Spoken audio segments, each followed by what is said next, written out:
अस्सलाम वालेकुम नाज़रीन, प्रोग्राम लाइफ लाइन साण करे तव्हांजो मेज़बान डॉक्टर वाहिद बशमोहन हाज़िर आहे। नाज़रीन, तव्हां ख़बर अथव प्रोग्राम में असांखे मुख़्तलिफ़ बीमारियुनि जी ॼाण ॾींदा आहियूं। मुख़्तलिफ़ महिमान डॉक्टर असां सां गॾु हूंदा आहिनि। जॾहिं असां बीमारियुनि जी ॻाल्हि था करियूं त जिस्म जे हर हिसे जूं बीमारियूं, पर जॾहिं मुंहं जी ॻाल्हि था करियूं त असां पंहिंजे मुंहं जे ज़रिए हर शइ खाईंदा आहियूं, पीअंदा आहियूं। तंहिंजे करे मुंहं खे पंहिंजे खे साफ़ु रखणु तमामु ज़रूरी आहे।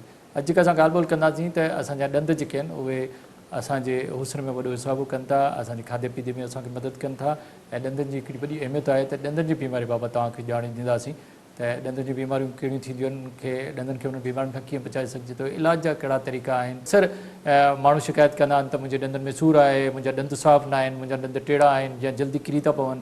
इहे सभु इशू अञा हिन वक़्तु मौजूदु आहिनि। इन सिलसिले में अॼु मूंसां गॾु जेको महिमान आहे उहो आहे नाले वारो प्रोफेसर डॉक्टर शाहजहान कटपर, जेके पाण डीन इन फैकल्टी ऐं डेंटिस्ट्री डाओ मेडिकल यूनिवर्सिटी जी जेका हेल्थ साइंसिस आहे कराची, उन में आहिनि। कोशिशि कंदासीं डॉक्टर साहिब खां पुछूं त ॾंदनि जी बीमारियुनि खां बची कीअं सघिजे थो, जदीद हिन साइंसी दौर में इलाज जा कहिड़ा तरीक़ा मौजूदु आहिनि ऐं उन सां गॾु गॾु सुठा बहितरीनु ॾंदनि जा माहिर डॉक्टर कीअं पैदा थी रहिया आहिनि। अचो त पंहिंजे महिमान सां डॉक्टर जेको ॻाल्हि ॿोल जो सिलसिलो शुरू कयूं। अस्सलाम वालेकुम। वालेकुम सलाम। वॾी महिरबानी प्रोफेसर शाहजहान कटपर साहब, तव्हां हिते आहियो, डीन ऑफ फैकल्टी डाउ यूनिवर्सिटी मेडिकल साइंसिस कराची में मौजूदु आहियो। ऐं डॉक्टर साहिबु, जेकॾहिं असां ॾंदनि जी ॻाल्हि करियूं, उनजी एजुकेशन जी ॻाल्हि करियूं, मुंहं जी सफ़ाई जी ॻाल्हि करियूं, वॾो हिकिड़ो टॉपिक आहे। पर हिते आम माण्हुनि जो इहो सुवालु हूंदो आहे त भई असांखे जेके नंढियूं नंढियूं बीमारियूं या मुंहं जूं या ॾंदनि जूं कॉमन बीमारियूं कहिड़ियूं आहिनि, उन्हनि खां आम माण्हू कीअं बचे? Doctor Wahid, thank you. अदा चवंदा आहिनि त prevention is better than cure. सही, माना एहतियात हमेशह इलाज खां बहितर आहे। उन में मरीज़ जा पैसा बि बचनि था, बीमारियुनि खां बि बचे थो। कुझु साल अॻु में वर्ल्ड हेल्थ ऑर्गेनाइज़ेशन हिकिड़ी टर्मिनोलॉजी कॉइन कई, या चवणु घुरिजे त उन्हनि जो लोगो हुयो, स्लोगन हुयो, general health through oral health. ज़बरदस्त। इहो तमामु इम्पोर्टेंट स्लोगन आहे जेको पाण रिप्रेज़ेंट करे थो, नुमाइंदगी करे थो त इंसानी जी जेका जनरल हेल्थ आहे उनजो कनेक्शन वात सां तमामु गहरो आहे। वात माना दरवाज़ो तव्हांजे मुंहं जो, जिस्म जो। जेका शइ तव्हां खाओ था, पीओ था, हेठि अंदरि वञे थी। पर जेकर दरवाज़ो घर जो साफ़ु सुथिरो न हूंदो त तव्हां पाण सम्झी सघो था त अॻिते हली इम्प्रेशन कीअं थो पए। इन जे करे मुख़्तलिफ़ बीमारियुनि जा सबब बिल्कुलु बिल्कुलु इन जे करे वात खे साफ़ु रखणो, मेंटेन करणो तमामु ज़रूरी आहे। ऐं इन में बेसिक कुझु शयूं आहिनि। तव्हां पंहिंजी जेका हेल्थ जेका डाइट आहे उहा प्रॉपरली मेंटेन रखो, बैलेंस डाइट रखो, जंक फूड खे अवॉइड कयो, ऐं राति जो सुम्हण खां अॻु में जेको आहे सो ब्रश कंदा रहो त जीअं तव्हांजी ओरल हाइजीन मेंटेन रहे। त इहे बेसिक इंग्रीडियंट्स अॼु खां जेके 200 साल अॻु में हुया, हाणे बि उहे ई आहिनि। पर मौजूदा ज़माने में जेका मॉडर्न जेको जंक फूड आहे, जेके असां जूं सोडाज़ आहिनि, कोलाज़ आहिनि, पेप्सीज़ आहिनि, उन्हनि तमामु ॾंदनि खे ऐं ओरल हेल्थ खे डैमेज कयो आहे। केमिकल्स जेके आहिनि उहे डैमेज था कनि। बिल्कुलु, जेके बि जहिड़े बि क़िस्म जा हुजनि। बिल्कुलु, जेका बि शइ नेचुरल आहे, कुदरती आहे, उहा फ़ाइदेमंद, उहा बहितरीनु शइ आहे। ठीकु आहे। अच्छा, बीमारियूं कॉमन कहिड़ियूं आहिनि तव्हां वटि जेके अचनि था मरीज़ तव्हां वटि? पाण जंहिंखे चऊं माकोड़ी। हा, सही आहे, ठीकु आहे न। केरीज़ कॉमन बीमारी आहे जंहिंजे करे ॾंदनि में कैविटीज़ डेवलप थी थियूं वञनि। गम डिज़ीज़ आहिनि जंहिंखे असां जिंजवाइटिस चऊं था, ॾंद लूज़ थी वञनि था, पेरिडोंटाइटिस आहे। वात जो कैंसर अनफॉर्चुनेटली पोयनि 10 सालनि में अलार्मिंगली पाकिस्तान में वधीक थी वियो आहे। ऐं असांखे कॾहिं कॾहिं ॾुख थो थिए जो असां एॾा मरीज़ ॾिसूं था कैंसर जा, जो असांखे सम्झ में नथो अचे असां हुनखे छा कयूं। बल्कि मां तव्हांखे हिकिड़ी ॿी शइ बि इंफॉर्म कंदुमि, थोरी तव्हांजे कारण सभिनी जे कारण तशवीश जी ॻाल्हि आहे। दुनिया में oral squamous cell carcinoma unofficially शायदि पाकिस्तान में सभिनी खां वधीक आहे। इन ते रिसर्च थिए पई, इन्हनि जे कारण असां डेटा कलेक्ट कयूं पिया। पर एशिया में सभिनी खां वधीक आहे, which means India, Pakistan, Sri Lanka, Bangladesh, and China. पर परहैप्स पाकिस्तान ऐं स्पेशली सिंध, छो त हिते पान न हिकिड़ो मां थोरो जेकॾहिं तव्हां चओ त हिते असां वटि पाकिस्तान में वधी रहियो आहे त उनजो रीज़न्स इहे ई जेके ॿाहिरियां केमिकल्स असां खाऊं था उहे ई आहिनि, पोइ उहे खणी पान जी सूरत में हुजनि, तंबाकू जी सूरत में हुजनि, या ॿिया बि रीज़न आहिनि? कैंसर हिकिड़ो मल्टीफोकल कॉम्प्लेक्स डिसऑर्डर आहे। हुन में जीन्स जो बि रोल आहे, फैमिली हिस्ट्री बि मौजूदु आहे, ऐं इन्वायरमेंटल फैक्टर्स बि आहिनि। पान, सुपारी, गुटको, छालिया, मावा, माना ॿाहिरियां केमिकल्स। इहे सभु केमिकल्स जेके पान सां गॾु ॻंढियल आहिनि ऐं नस्वार, इहे सभु उनखे स्ट्रॉन्गली कॉन्ट्रीब्यूट कनि था। अच्छा, हिकिड़ी ॿी बीमारी आहे अच्छा, जेके इन में थोरो मां इहे जेके केमिकल्स असां खाऊं था, जॾहिं पान या गुटको या जेके बि असां तंबाकू इस्तेमालु, त उहो छा असांजे जेके टिशू आहिनि गोश्त वारा उन्हनि खे डैमेज कनि था या हॾी खे बि डैमेज कनि था? कंहिं हद ताईं हॾा बि डैमेज थियनि था। अच्छा, ॾंदु पाण? बिल्कुलु ॾंदु जंहिं अंदरि हेठि हॾो आहे जंहिं मौजूदु फिक्स आहे, थियल आहे, उहो हॾो एॾो सख़्तु थो थी वञे जो उन माण्हू जो ॾंदु कढणो जेको आहे सो कॾहिं कॾहिं मुश्किल थो थी पए ऐं उन में वधीक चेंजिस था अचनि। अच्छा, कैंसर खां अॻु में हिकिड़ी ॿी बीमारी जेका डेवलप थींदी आहे, जेका असां वटि ॾाढी कॉमन आहे, स्पेशली अगेन इन सिंध।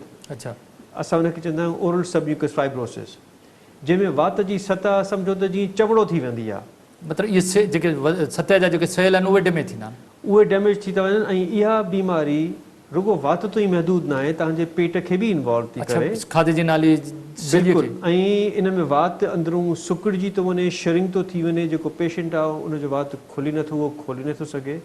ऐं इनखे असां कैंसर चई सघूं था? नो। छो त इहो कैंसर थियो न आहे, पर कैंसर में कन्वर्ट थियण जा हिनखे तमामु स्ट्रॉन्ग एंड हाई चांसिस आहिनि। पोइ इन्हनि खे इन्हनि मरीज़नि जो इलाजु करे सघिजे थो? इन्हनि मरीज़नि जो असां इलाजु कंदा आहियूं, उन्हनि जी सर्जरी थींदी आहे, गॾोगॾु असां उनखे दवाऊं बि ॾींदा आहियूं ऐं पेचीदा सर्जरी थींदी आहे, छो त इन्हनि पेशेंट जो अक्सर वात न आहे खुलंदो। अच्छा, असां इहो बि ॾिठो आहे त उहे माण्हू जेके फिशरमैन आहिनि, जंहिंजो तालुक़ु माहीगीरी सां आहे, स्पेशली जेके समुंड में वञनि था, उहे पान गुटको ॾाढो था खाइनि। छो? पान तहक़ीक़ात थियल आहे? हा, थोरी थियल आहे। पान गुटके में हिकिड़ो एडिक्शन बि आहे, नशो बि आहे। अच्छा, उहो बुख बि मारे थो। पोइ जॾहिं माण्हू सभई सॼी ट्रैवल करे वञनि था, 4-4, 5-5 ॾींहं फैमिली जो घटि न मिलण करे पोइ इन ते गुज़ारो कनि था, उन ते गुज़ारो कनि था, उन्हनि खे सरूर थो अचे, उन्हनि खे मज़ो थो अचे, चवनि था जी बिस्मिल्लाह, पोइ गुटको खाई ऐं पाण खे सेल ख़राब था थियनि, उहे सेल ख़राब थियनि था। पोइ ऐं बदकिस्मती सां असां वटि ॾाढो लेट था अचनि। हाणे ठठो रीजन, इब्राहिम हैदरी, सुजावल, कराची जो रीजन, इहो तमामु एरिया हेविली इनफिल्ट्रेटेड आहे। बलूचिस्तान ताईं उन पासे उन पासे ॾे बि हूंदा, पर जीअं मां तव्हांखे वधीक था अचनि था वधीक जी, पर हिते रिसर्च हिकिड़ो इम्पोर्टेंट एरिया आहे जंहिंखे असांखे डेवलप करणो। ओके, न हाणे जेकॾहिं तव्हां चओ था इहा जेका स्क्वाम सेल जेके मुंहुं जे जेको सो बिल्कुलु सुकिड़जी थो वञे, टाइट थी वञे, मुंहुं खुले बि नथो, जॾहिं इहा कैंसर बि न आहे त इन जा के रीज़न सिर्फ़ु इहो तंबाकू या ॿियूं बि शयूं आहिनि इन में? गॾोगॾु इहे पेशेंट्स जेके आहिनि से मेजॉरिटी में एनेमिक आहिनि, माना इन्हनि पेशेंट्स जे जिस्म में रत जी डेफिशिएंसी आहे, ॿिया केमिकल घटि आहिनि, ॿिया केमिकल्स घटि आहिनि, ऐं अगेन जीअं पॉल्यूशन हर शइ में वधीक थी वई आहे, इन्वायरमेंटल पॉल्यूशन जो पंहिंजो रोल आहे, ऐं उहे तमामु फैक्टर्स जेके माइक्रोस्कोपिकली असां खाऊं था, एब्ज़ॉर्ब कयूं था। मिसाल, अॼुकल्ह तव्हां पाण ॾिठो हूंदो त कैल्शियम, आयोडीन, उनजे अलावा जेको प्लास्टिक आहे, पाणी जी प्लास्टिक जी बॉटल्स में असां पीऊं था, प्लास्टिक जी बॉटल्स में असां ड्रिंक्स पीऊं था,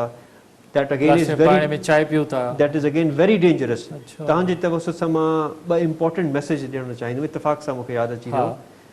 असां ॾिठो आहे त प्लास्टिक जी थैलियुनि में माण्हू चांहि गरम करे ट्रांसफर कनि था, खणी था वञनि, प्लास्टिक जे गिलासनि में। इहो तमामु हिकिड़ो ख़तरनाक ज़हरीलो अमल आहे। ख़ुदा जे इन में जेकॾहिं ज़हरीलो अमल मां इन ई तव्हांजी ॻाल्हि, छा उन प्लास्टिक जी थैली या प्लास्टिक जो जेको गिलास आहे उन मां केमिकल रिलीज़ था थियनि? यस, वेरी स्ट्रॉन्ग, उहे उन में शामिल था थी वञनि। यस, ऐं उहे असां खाऊं था, पीऊं था, उहे असांजे जिस्म में वञनि था, बिल्कुलु उहे बीमारी जो सबबु। बिल्कुलु, असां ऐं उहे शइ असांजी सिहत खे वधीक डैमेज था कनि। इहो तमामु इम्पोर्टेंट शइ आहे। So thank U sir. मूंखे ज़बरदस्त। जेकॾहिं ॾिसो न, असां हिते ॻाल्हि कयूं था इंसानियत जी, डॉक्टर जो कमु आहे त कंहिंजी ज़िंदगी बचाइणु आहे, त सभु रब जे हथ में, पर अल्लाह ताला जूं नेमतूं आहिनि न तव्हांखे वटि, त भई कंहिंजी तकलीफ़ खे दूरि करियो, कंहिंजी ज़िंदगी खे बचायो, कंहिंजी बीमारी खे ख़तमु करियो। पर जेकॾहिं कंहिं सबब जे करे, कंहिं प्लास्टिक जी थैली जे करे, कंहिं प्लास्टिक जे गिलास जे करे, कंहिं अहिड़े हथरां जी शइ जे करे जेके असांजी बॉडी खे, असांजे जिस्म खे या इंसानियत खे ख़तरो आहे, त हुनजी ॻाल्हि करणु घुरिजे।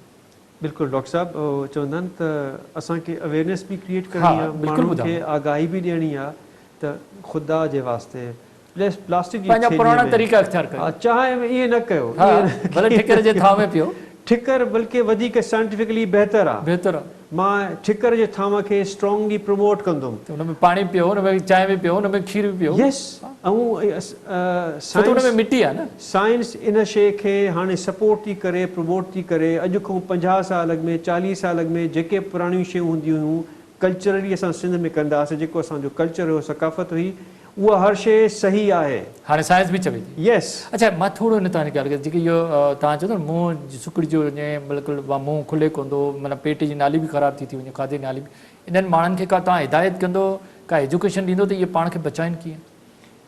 का हेल्थ एजुकेशन खे ॾेई सघिजे? थैंक यू, वॾी महिरबानी। इन्हनि खे बचाए कीअं सघिजे माण्हुनि खे? पहिरीं गुज़ारिश इहा त पान, सुपारी, गुटको, छालिया, मावा इहे न खाओ, इहे न खाइनि। ठीकु आहे। कल्ह मां हिकिड़ो ॿियो नओं अख़र सिखियो, हिकिड़ो ॿियो नओं नशो, उनजो नालो आहे तंज़ानिया। रोज़ नवां नाला, नवां नशा अचनि पिया, हे अचनि पिया, सही ॻाल्हि आहे। Tanzania is a combination of multiple drugs. ऐं यंग छोकिरा खाइनि था, नौजवान, ऐं पोइ नुक़सान थो थिए। मुंहिंजे वार्ड में हिकिड़ो 25 सालनि जो छोकिरो एडमिट आहे, जंहिंखे फेस ते ट्रॉमा थियो आहे, हुनजो जॉ फ्रैक्चर थी वियो आहे, ऐं उनखां हिस्ट्री वरितीसीं त ख़बर पई त साईं मां तंज़ानिया खाईंदो आहियां। पोइ असां हुनजी काउंसलिंग कई, उनखे सम्झायोसीं, उमेदु आहे त उहो छॾे ॾींदो। त तव्हांजे प्रोग्राम में हिकु त इहो छॾियो, ॿियो कहिड़ियूं एहतियात करिजे इहा बीमारी न थिए, या हुनखे रोके सघिजे, या बीमारी खे घटाए सघिजे? ॿियूं कहिड़े एहतियात करणु घुरिजनि? कंहिं बि मरीज़ खे वात में को फट जेको थिए थो, को अल्सर थो थिए, जेको 2 हफ़्तनि में नथो छॾे, या काड़ी बर्निंग सेंसेशन थी वञे, वात में स्टिफनेस थी अची वञे, सख़्ती थी अचे, पोइ बराए महिरबानी पंहिंजे घर जे आसे पासे जेके बि ओरल मैक्सिलोफेशियल सर्जन्स आहिनि, उन्हनि खे वञी ॾेखारियो, उन्हनि खे कंसल्ट कयो, त उहे तव्हांखे वधीक उते गाइड कंदा। छो त डिपेंड इहो बि थो करे त तव्हां कंहिं स्टेज ते हुन डॉक्टर वटि वञो पिया। जेकर अर्ली स्टेज में वेंदव त बहितर आहे। ॿी ॻाल्हि हिकिड़ी तव्हांखे मां ॿी सम्झायां त ईअं बि असां मतिलबु स्टडीज़ ॾिठियूं आहिनि ऐं पढ़ियो आहे त जेका सोपारी आहे उहा हीरोइन में डिप करे माण्हू विकिणनि था। उहो त नशा त सभु शयूं आहिनि, ऐं उहे माण्हू माना नशे खां बचणो आहे असांखे, हर तरीक़े सां तव्हांखे नशे खे छॾणो आहे।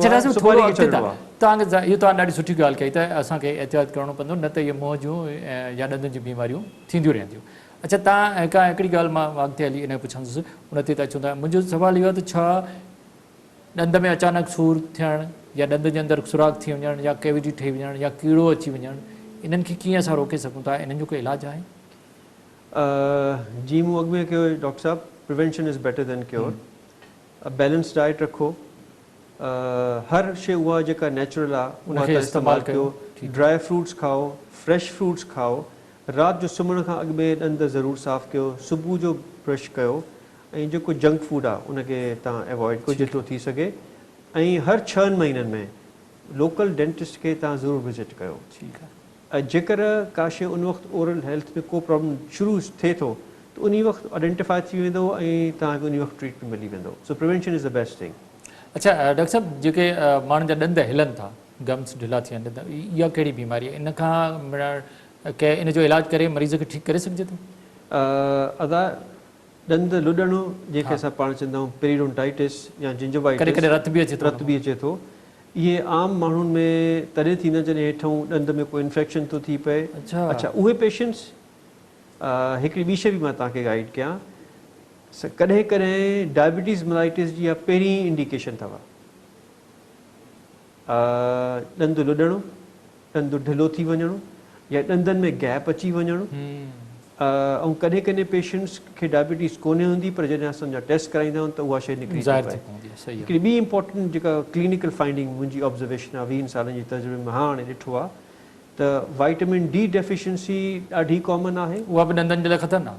उहा बि छो त अच्छा, जॾहिं वाइटामिन डी डेफिशिएंसी थिए थी त ॾंदनि में गैप था अचनि, ॾंद फिरी था वञनि। अच्छा, यस, हर क़िस्म जो इलाज थी थो, हर क़िस्म जो इलाज हंधि लॻाराए बि सघिजे थो, कढाए बि सघिजे थो, रिपेयर बि कराए सघिजे थो। बिल्कुलु। मां तव्हांखे ॿी शइ ॿ शयूं ॿुधाईंदुमि।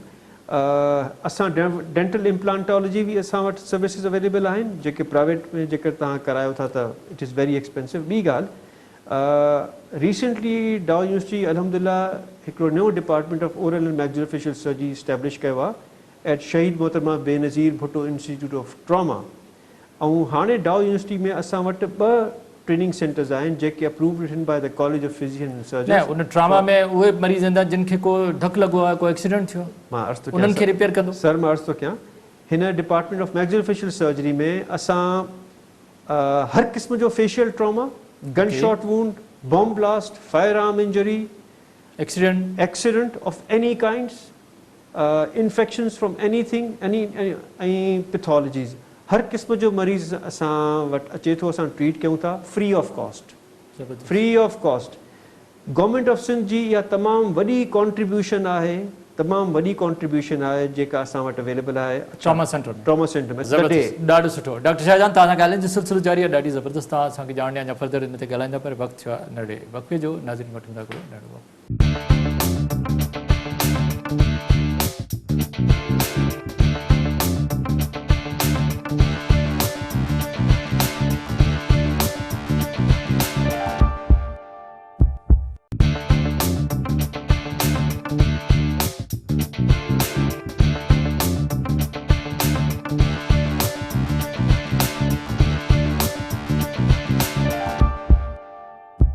वेलकम बैक नाज़रीन। अचो पंहिंजो ॻाल्हियुनि जो सिलसिलो ॿीहर पंहिंजे महिमान प्रोफेसर डॉक्टर शाहजहान कटवर असां सां गॾु आहिनि, जेके पाण डेंटल सर्जन आहिनि, मैक्सिलोफेशियल सर्जन आहिनि। डॉक्टर साहब, ॾाढी असांखे सुठी ॼाण ॾिनी त असां पंहिंजे मुंहं जी, असां पंहिंजे ॾंदनि जी हिफ़ाज़त नथा करियूं, मुख़्तलिफ़ क़िस्म जा नशा इस्तेमालु था करियूं, जंहिंजे करे असांजो मुंहुं, असांजा ॾंद ॾाढी ख़राबु आहिनि। काफ़ी वॾी तइदाद में मरीज़ जेके इस्पताल में अची रहिया आहिनि, ऐं इन तरफ़ असांखे ध्यानु ॾियणु घुरिजे ऐं एहतियात बि करणु घुरिजे। डॉक्टर साहब, वक़्फ़े पहिरीं ॾाढी ज़बरदस्त ॻाल्हि कई त मुख़्तलिफ़ कॉलेज, मुख़्तलिफ़ सेंटर, जीअं ट्रामा सेंटर में तव्हां ॻाल्हि कई, तमामु सुठो तव्हांजो मैक्सिलोफेशियल सर्जरी यूनिट हले थो, उन सां गॾु। डॉक्टर साहब, मां जेकॾहिं इन बाबति चवां त छा डाउ यूनिवर्सिटी या पाकिस्तान जा ॿिया इंस्टीट्यूट जेके बि डेंटल जा आहिनि, उन्हनि जी एजुकेशन जो मयार कीअं आहे? दुनिया जे मयार जे मुताबिक़ असां आहियूं, बहितरु आहे? मुंहिंजे ख़्याल में पाकिस्तान जी मेडिकल एजुकेशन खे दुनिया मञे थी, इहा ॻाल्हि सही आहे? डॉक्टर साहब, थैंक यू। तव्हां मुंहिंजी जेको चवणु घुरिजे त मिशन एंड विजन खे तव्हां झिझोड़े छॾियो आहे। पर दुनिया मञे थी पाकिस्तान जे मेडिकल बिल्कुलु छॾे थी, मञे थी, पर छा आहे त कुझु शयुनि में असांखे थोरो वधीक महिनत जी ज़रूरत आहे। उहा त ज़रूरी आहे, हर जॻह आहे। पाकिस्तान में डेंटिस्ट्री जेको आहे सो 4 सालनि जो प्रोग्राम आहे, ठीकु आहे, जॾहिं खां पाकिस्तान ठहियो आहे। ॿियनि दुनिया में, ॿियनि मुल्कनि में, एडवांस कंट्रीज़ में it's a 5 and a 6 year graduate program. माना USA या जेकॾहिं तव्हां बर्तानिया जेका दुनिया खे चैलेंज थी करे, त मां सभ खां वधीक मेडिकल में नंबर 1 ते आहियां, उते बि 5 सालनि जो 5 सालनि जो आहे। ऐं असांजा डेंटल ग्रेजुएट्स जेकर फॉर एग्ज़ाम्पल USA या UK वञनि था त उन्हनि खे एडिशनल लाइसेंसिंग एग्ज़ाम्स ॾियणा पवनि था, हिकिड़ो साल उनखे ट्रेनिंग करणी थी पए, ऐं पैसा ख़र्च करणा पवंदा। अमेरिका में 2 साल करणा पवनि था, ऐं ब्रिटिश में हिकिड़ो साल, उते हिकिड़ो साल, 5 साल पूरा कंदा त पोइ रिकॉग्नाइज़ पोइ वरी वञी उन सिस्टम में एंटर थींदा। अच्छा, असां हिकिड़ी हिते जेकॾहिं छो हिते 4 साल छो, हिते 5 साल थी सघे थो, पॉसिबल आहे या इहे सही आहे? साईं मार्स कयां, हिकिड़ो अखर हुनखे चइबो आहे मायोपिक विजन। बदकिस्मती सां असांजे मुल्क में खोड़ जेके डेंटल एजुकेशनिस्ट आहिनि, जेके लीडर्स आहिनि, उनजो मायोपिक विजन आहे। असां 2014 में Zakir university medical health sciences में पाकिस्तान जी पहिरीं कॉन्फ्रेंस कईसीं डेंटल एजुकेशन जी, the first and only.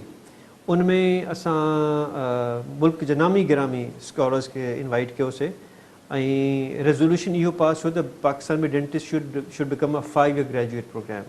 This does not include the house job, okay, जीअं मेडिकल में MBBS में आहे। बिल्कुलु 5 सालनि जो तव्हां प्रोग्राम कयो, पर उनजे कारण कंडीशन इहा आहे त तव्हां 7 नवां सब्जेक्ट इनकॉर्पोरेट कयो as a teaching and examination subject, ॿिया बि शामिल कयो, जीअं उन्हनि जी नॉलेज वधे ऐं उहे सब्जेक्ट्स ॿियनि मुल्कनि में पढ़ाया था वञनि। ओके, अच्छा, जॾहिं तव्हां उहे जीअं असां ॿियनि मुल्कनि सां कॉम्पीट कयूं। बिल्कुलु, ऐं असां कोशिशि कयूं था। अच्छा, 5 year डेंटिस्ट्री जे प्रपोज़ल्स असां ठाहे ऐं सभिनी अथॉरिटीज़ खे इन राइटिंग मोकिले चुका आहियूं, ऐं उमेद कयूं था त हिन साल कुझु न पॉज़िटिव का न को डिसीजन थींदो। ॿी ॻाल्हि, छाकाणि उहो असांजो पंहिंजो होमवर्क आहे ऐं मुंहिंजो पंहिंजो हुन में पैशन आहे, त उनजी स्ट्रेटजी, उनजो फॉर्मूला, उनजा स्टेप्स कीअं थींदो उहो मूंखे ख़बर आहे। अच्छा डॉक्टर साहब, थोरो अचनि त तव्हां जॾहिं असां ॻाल्हि था करियूं त डेंटल जी या सुठनि प्रोफेसर जी, सुठनि डॉक्टरनि जी, पर हिकिड़ी शइ मां ॾिठी आहे, थी सघे थो तव्हां मूंसां मुतफ़िक़ न हुजो, त असांजी जेके माण्हू आहिनि, आम माण्हू आहिनि, उहे ॾंदनि जी सफ़ाई 2-2, 3-3 ॾींहं नथा कनि। मतिलबु मेल फीमेल ॿार नौजवान तव्हां जिते बि वञो जॾहिं त डाउ यूनिवर्सिटी जी ॻाल्हि था करियो या लियाकत यूनिवर्सिटी जी ॻाल्हि था करियो या किंग एडवर्ड यूनिवर्सिटी जी ॻाल्हि करियो त इहे तमामु वॾा इदारा आहिनि ऐं हिते तमामु सुठा डॉक्टर मेडिकल जा MBBS जा BDS जा मौजूदु आहिनि त इन तरफ़ अञा माण्हुनि खे एजुकेशन ॾिनी न वई आहे त पंहिंजे जेको ओरल हाइजीनिक आहे या सफ़ाई जो वधीक ख़्यालु कयो वञे इहो आम माण्हुनि ताईं कीअं मैसेज पहुचाइजे? डॉक्टर साहब सफ़ाई निस्फ़ ईमान आहे असांजो मज़हब थो चए ऐं तमामु बेसिक इम्पॉर्टेंट प्रिंसिपल आहे पर मां तव्हांजी ॻाल्हि सां एग्री थो कयां असांखे प्रिवेंशन ते वधीक फोकस करणु घुरिजे असांखे शहरनि में ॻोठनि में कंहिं न कंहिं तरीक़े सां इन शइ खे प्रमोट करिणो आहे ऐं the media has to play a very important role prevention ते टॉक्स थियनि डिस्कशन्स थिए असां पंहिंजूं रिकमेंडेशन्स या जेके पैगामात आहिनि उहे पब्लिक ताईं पहुचायूं छो त जॾहिं नॉलेज आम थींदी ओतिरो मरीज़नि खे फ़ाइदो थींदो। मुख़्तलिफ़ वणनि जो जेको ॾंदड़ आहे उन्हनि में एंटीसेप्टिक बि आहे छा उन्हनि खे बि असां इस्तेमालु करे पंहिंजे मुंहं खे पंहिंजे ॾंदनि खे मुख़्तलिफ़ बीमारियुनि खां सफ़ाई करे बचाए सघूं था? डॉक्टर साहब थैंक यू तव्हां वरी मुंहिंजे दिलि जी ॻाल्हि चई आहे मसवाक ॾंदणु is superior than a toothbrush पोइ असां इस्तेमालु छो नथा करियूं?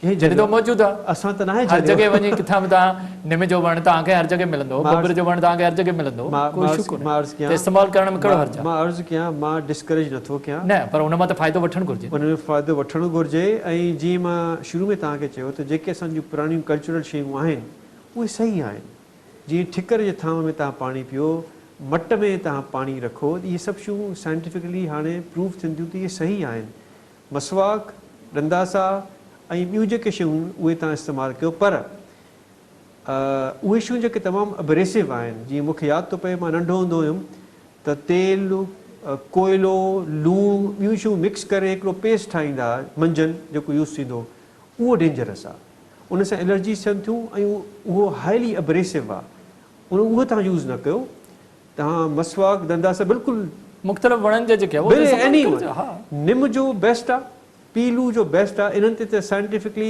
स्टडीज़ थी चुकी आहिनि डॉक्यूमेंटेड आहे सो तव्हां दिलि खोली यूज़ करे सघो था नो प्रॉब्लम।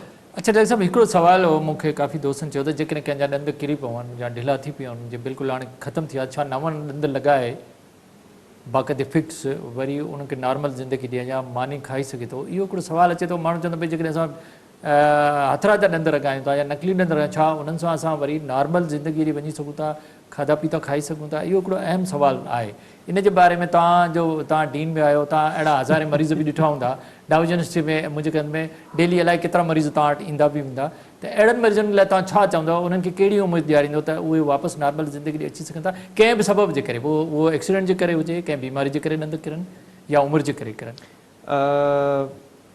उहे तमामु पेशेंट्स जेके नॉर्मली हेल्दी आहिनि उनखे कंहिं क़िस्म जी का अंडरलाइंग सीरियस क़िस्म जी मेडिकल इशू न आहे उन्हनि जा ॾंद लॻी सघनि था डेंटल इम्प्लांटोलॉजी थी सघे थी इम्प्लांटोलॉजी मां थोरो तव्हांखे ब्रीफ कयां इन थोरो ॿुधायो आसान लफ़्ज़नि में असांजे इम्प्लांटोलॉजी जो मतिलबु इहो आहे त सर्जरी करे तव्हां ॾंदनि जो जेको गम आहे ऐं फ्लैप आहे उनखे ओपन कंदा आहियो हॾे खे एक्सपोज़ कयो था पोइ स्पेशल ड्रिल सां तव्हां उन में हिकिड़ो सुराख़ था कयो अंडर एसेप्टिक कंडीशन्स पोइ उन सुराख़ करण खां पोइ उन में हिकिड़ो टाइटेनियम जो ॾंदो आहे या हिकिड़ो नट आहे उहो फिक्स कंदो उहो नट उन में फिक्स थो थी वञे पोइ उनखे तव्हां 3 या 4 महीना छॾे था ॾियो पोइ उहो ॾंद जो जेको नट आहे उहो तव्हांजे जिस्म जो हिसो थो ठही वञे उनजी चौधारी बोन थी ग्रो करे वञे 3-4 महीननि खां पोइ तव्हां मथां उनखे वरी खोले ओपन करे ऐं ॾंद या त तव्हां स्क्रू सां टाइट कयो था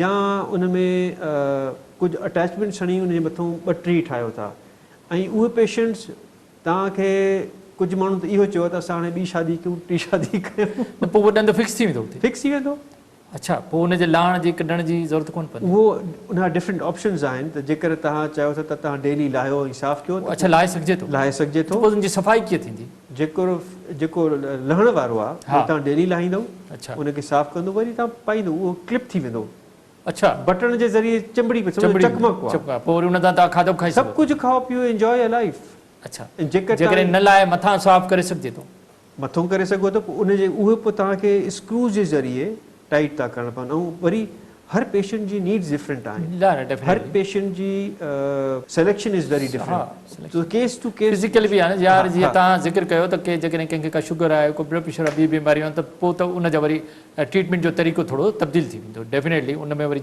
ॿिए तरीक़े सां तव्हां उनखे ट्रीट कंदो। अच्छा डॉक्टर साहब, जॾहिं एक्सीडेंट थिए थो त जहाज़ मुख़्तलिफ़ जॻहियुनि तां टुटी पए थी, भॼी पए थी, कॾहिं कॾहिं हिते तव्हां हिकिड़ी प्लेट बि लॻाईंदा आहियो, त उहो जहाज़ खे ॿीहर रिपेयर कंदा आहियो, उन्हनि जूं हॾियूं रिपेयर कंदा आहियो, या उनखे प्लेटूं लॻाए उनखे ॿीहर कीअं ठाहींदा आहियो?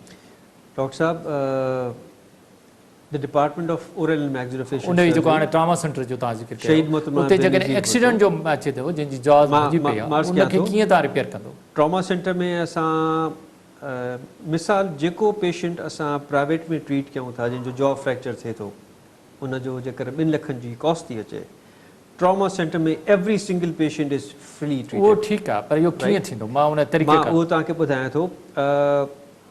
जेके प्रिंसिपल्स ऑफ बोन फ्रैक्चर जा ट्रीटमेंट जा आहिनि, मिसाल अपर लिंब आहे, लोअर लिंब आहे, ठीकु आहे, उहे साॻा ई आहिनि। साॻिया, असां फ्रैक्चर साइट खे ओपन कंदा आहियूं, उते प्लेट हणंदा आहियूं, ठीकु आहे, उते स्क्रूज़ लॻंदा आहिनि, उनखे असां बंदि करे छॾींदा आहियूं, ऐं उहा प्लेट उन जे जिस्म जो हिसो ठही वेंदी आहे, ऐं उहा प्लेट 90% पेशेंट पाण सां खणी वेंदा आहिनि क़बर तो ई। मतिलबु उनखे कढी नथा सघो? उनखे कढी सघूं था, पर उनखे कढणो वरी हिकिड़ो GNC ॾियणो पवंदो, हिकिड़ी ॻाल्हि, उनजी ज़रूरत न आहे। जेकॾहिं न कढो त ख़तरनाक न आहे? बिल्कुलु न, छो त उहा प्लेट कंपैटिबल आहे टाइटेनियम जी आहे, ओके, ऐं बॉडी उन प्लेट खे एक्सेप्ट थी करे, नथिंग रॉन्ग विद दैट। मतिलबु को नुक़सानु कोन्हे? को नुक़सानु कोन्हे को। जीअं ऑर्थोपेडिक सर्जरी में तव्हां रॉड्स विझो था या ॿियूं प्लेट्स विझो था, यूज़ कयो था, similarly it's a same thing, बिल्कुलु उन ई पैटर्न ते उन ई तरीक़े सां इहा शइ असां यूज़ कयूं था, ऐं उहो पेशेंट 1-2 ॾींहंनि में फंक्शनल थो थी वञे, ऐं जहाज़ पंहिंजो मूव बि करे सघे थो, मूव थो करे, प्लस उनजो कॉन्फिडेंस वधीक थी थो वञे, ज़िंदगी खे उहो इंजॉय थो करे। अच्छा, जेकॾहिं उहो प्लेट कढाए छॾे त कढाए सघे थो असां या नुक़सानु आहे, या हॾी पोइ मज़बूत हूंदी? असां कढंदा आहियूं, 100 मां सम्झो त असां 5 प्लेटूं कढियूं हूंदियूं, पोइ उहे मरीज़ जिन जूं कढियूं उहे बि नॉर्मल आहिनि? हा नॉर्मल आहिनि। कॾहिं कॾहिं छा आहे त प्लेट फ्रैक्चर हील थियण खां पोइ एक्सपोज थी वेंदी आहे वात जे अंदरि, त पोइ त कढणी हा पोइ कढी पवंदी आहे, या टुटी पवंदी आहे, पोइ न त जेकॾहिं कढी छॾे त उहा हॾी पंहिंजी जॻह ते मज़बूत रहंदी? नो प्रॉब्लम, नो प्रॉब्लम, नथिंग रॉन्ग। अच्छा डॉक्टर साहब, जेके ॾंद अचो था, हिकिड़ो त ॿारनि जे जेके आहिनि, जीअं खीर पियो आहे ॾंद, उहे अॻु में किरी पवंदा आहिनि, उन्हनि खे बि कहिड़ी हिकिड़ी बीमारी लॻंदी आहे, त जेकॾहिं 8 सालनि में ॾंद हुनजा किरंदा, पर 2 सालनि में या 3 सालनि में किरी पवनि, त उनजा जेके पोइ ॾंद ईंदा उन्हनि ते कहिड़ो फ़र्क़ु पवंदो? इहा बीमारी कहिड़ी आहे, इनखे पंहिंजे ॿारनि खे कीअं बचाइजे? डॉक्टर साहब, ॿार जेके आहिनि उहे ब्रश बि न कंदा आहिनि, सफ़ाई बि न कंदा आहिनि, मां इहो तव्हां हिकिड़ो वॾो इशू आहे वालदी। इहो महिरबानी जो तव्हां इहो इम्पोर्टेंट सुवाल पुछियो मूंखां। इनखे असां चवंदा आहियूं रैम्पेंट केरीज़ नर्सिंग बॉटल सिंड्रोम। 2 साल या 3 सालनि खां नंढा उहे ॿार जंहिंखे माकोड़ी लॻे थी, ॾंद ख़राब थी था वञनि, सड़ी वञनि था, उन्हनि जी ज़िमेदारी बेसिकली उन्हनि जे फैमिली ते थी पए। डेफिनेटली ॿार जेके आहिनि, ख़ासि कर जॾहिं राति जो सुम्हनि था, त फीडर में जॾहिं खीर पीअनि था, त उहा सम्झो तेज़ाब आहे। इन्हनि ॿारनि खे कोशिशि इहा कई वञे त राति जो सुम्हण खां अॻु में फीडर में तव्हां खीर न ॾियो, हिकु त ठीकु आहे, गिलास में या मग ते उन्हनि खे हिरायो। ॿी ॻाल्हि, पहिरें साल खां उन्हनि जे ॾंदनि खे साफ़ु करण जे कारण ट्रेन कयो, इहो ज़रूरी आहे। ठीकु आहे, शुरू में तव्हांखे तकलीफ़ थींदी, पर ॿार हिकु दफ़ो ट्रेन थी वियो त को प्रॉब्लम नथो थिए। इन नंढनि ॿारनि खे जेकर इहे डेंटल इशूज़ डेवलप थियनि था, त उनजो ट्रीटमेंट जो वाहिद हल आहे त उन ॿारनि खे बेहोश करे तव्हां ट्रीटमेंट प्रोवाइड कयो। छो त जेकर तव्हां नंढे ॿार खे, मिसाल 3 सालनि जो ॿारु आहे, उनजो ॾंदु कढणो आहे, हिकु त उहो भउ में वात न खोलींदो, ऐं उनखे उनजा ॾंद कढणा पवंदा? किथे किथे कढणा पवनि था, छो त उन में इन्फेक्शन थो थी पए। अच्छा, ऐं तव्हां उनखे दवाऊं एंटीबायोटिक केतिरो अर्सो ॾींदो? केतिरो ॾियो? वक़्त खां अॻु में किरी था पवनि? हा, पोइ जेके पोयां ॾंद ईंदा उन्हनि ते फ़र्क़ु पवंदो? उन्हनि ते फ़र्क़ु थी सघे थो, इन जो इलाजु आहे? बिल्कुलु इन जो इलाजु आहे। तव्हां कंहिं स्पेशलिस्ट खे कॉन्टेक्ट कयो। अच्छा डॉक्टर साहब, ॾाढी सुठी ज़बरदस्त, माना इन जो इलाजु मौजूदु आहे, उन्हनि खे स्पेशलिस्ट वञी उन्हनि जी बाक़ाइदे इलाजु कराए दो त ठीकु आहे, जेकॾहिं इलाजु न कराईंदो त इहा बीमारी वधी थिए। अच्छा, अक्सर ॿारनि जो मुंहुं ख़राबु थो रहे, मसूड़ा ख़राबु, पस भरी पई आहे, भले 2 सालनि जा हुजनि, 5 सालनि जा, 10 सालनि जा हुजनि, भले ब्रश बि कनि, त पोइ उन्हनि जे मसूड़नि में पस भरी, इहा कहिड़ी बीमारी आहे? मसूड़नि में इन्फेक्शन जेकर थियनि था त अक्सर हिकु त ॿार या वॾो पंहिंजो ओरल हाइजीन मेंटेन नथो करे हिकिड़ी न ब्रश बि करे त तॾहिं बि नथा थियनि, अहिड़ा मरीज़ बि आहिनि। अच्छा, ॿी हिकिड़ी छा तव्हांखे इन जे लाइ को इलाज आहे? मां मज़े जी ॻाल्हि ॿुधायांव त मेजॉरिटी जो जेको ब्रश करण जो तरीक़ो आहे डॉक्टर साहिबु उहो ग़लति आहे। तव्हां पंहिंजे लोकल डेंटिस्ट ॾे विज़िट कयो, तव्हांखे सही तरीक़ो ॿुधाईंदो, गाइड कंदो। जेकर ब्रश नाहे करिणो त ॾंदड़ मुसवाक इस्तेमालु कयो, ॿी का शइ इस्तेमालु करे उनखे बहितर करे सघिजे थो। टी ॻाल्हि इहा त इहो बि पॉसिबल आहे त उन पेशेंट खे का अंडरलाइंग मेडिकल इशू आहे विच नीड्स इन्वेस्टिगेशन, उनजो बि इलाज थियणु, उनजो बि इलाजु आहे ऐं खोलणु घुरिजे। अच्छा, हिकिड़ी इंपॉर्टेंट ॻाल्हि तमामु तव्हांजे हिन प्रोग्राम जे तवसुस सां मां चवणु चाहींदुमि, उहे तमामु पेशेंट्स जेके डायबिटीज़ जंहिंखे आहे, जंहिंखे हार्ट इशूज़ आहिनि, उन जे कारण ओरल हाइजीन मेंटेन करणु तमामु ज़रूरी आहे। रीज़न बीइंग हिन 2 सालनि में असां वटि कोविड पैंडेमिक में एॾा पेशेंट्स आया आहिनि उन्हनि खे फेस जो नासूर थी पियो, जंहिंखे पाण चवंदा आहियूं गैंग्रीन तव्हां सम्झो था त जेकर हथूं पेर में थी वञो या कंहिं डायबिटीज़ को पेशेंट आहे उनजो हथूं पेर त कटींदो, तव्हां फेस खे केतिरो कटींदो, माना वॾी ख़तरनाक बीमारी आहे। अच्छा, इन में अल्हम्दुलिल्लाह कुझु पेशेंट्स त मेजॉरिटी बची विया, बाक़ी कुझु पेशेंट्स इलाज हलिया विया। हा, बिल्कुलु मुश्किल मरेलो आहे, छो त असां वटि लेट अचनि था, तंहिंजे करे सफ़ाई जो ख़्यालु तमामु बिल्कुलु। अच्छा डॉक्टर साहिबु, टाइम ख़तमु थी वियो, ॾाढी ज़बरदस्त तव्हां असांखे ॼाण ॾिनी, मैसेज पैगाम पंहिंजे माण्हुनि लाइ। Gateway health through oral health, जेका तव्हांजी सिहत आहे उनजो दरवाज़ो तव्हांजो वात आहे, उनखे साफ़ु रखो, क्लीन रखो, हर शइ हेल्दी खाओ, जंक फूड खे अवॉइड कयो ऐं जेके बि मिलावटूं वारियूं शयूं आहिनि उहे इस्तेमालु न कयो ऐं पाणी वधि में वधीक पीओ, ड्राई फ्रूट्स खाओ, फ्रेश फ्रूट्स खाओ, ज़िंदगी खे इंजॉय कयो। Stay blessed. वॾी महिरबानी डॉक्टर शाहजहान कटपर, तव्हां असां वटि आयो, तव्हांजी वॾी महिरबानी।